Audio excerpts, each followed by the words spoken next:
Usually we get like one big cold morning with these cold snaps and then we start warming up. Well, this one was strong enough. We've got two. We're going to look at the current temperatures here in Fort Myers, Naples, and Punta Gorda, and freezing in Punta Gorda. But check out the records for this morning. Set back in 1966, all three locations fell into the upper 20s there in the mid 60s. So while we're cold, we will not tie or break records like what we did over the weekend. It is still cold enough, though, to prompt a freeze warning. And you can see the cold shot on top of the Luminary Hotel. All clear skies here this morning. And when you have clear skies and light winds, all that heat escapes into space and allows our temperatures to drop. And those freeze warnings continue here through 8 a.m. Now, as far as your temperatures, we are in the low 30s for Arcadia, Northport, Port Charlotte, and Punta Gorda. We get a little warmer near the Caloosahatchee, and this is why the coastal areas of Lee, Collier are not in that freeze warning here this morning, but our inland areas, which are very close right now, and we usually see our coldest temperatures right around sunrise.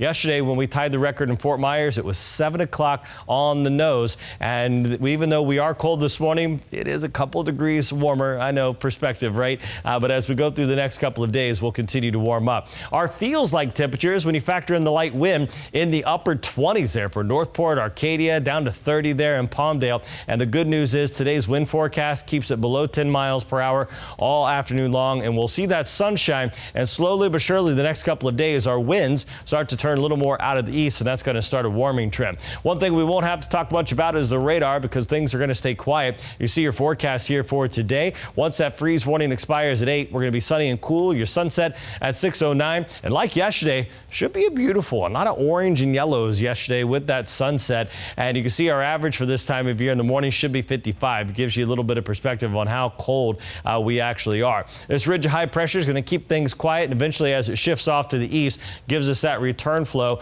in the days ahead. We're talking about a weekend storm, and you can see the trough digging here over the next 24 hours, but then the ridge builds in and we warm up. The computer models now, as we head through Friday, Saturday, and Sunday, don't dig that trough quite so far to the south, so it looks like we'll stay a little on the warm side here, even though we are expecting some type of weak front to roll through over the weekend. Ingman Marine forecast, northeast wind 5 to 10. You see the seas 2 feet. Water temperature with all the cold air is dipped down to 58 degrees. So the warm forecast takes us into the 80s there on Thursday and Friday, and right now looking ahead at the weekend, may actually have to increase those numbers Saturday and Sunday back up just a touch if the trend continues as we head through the next couple of days. That's more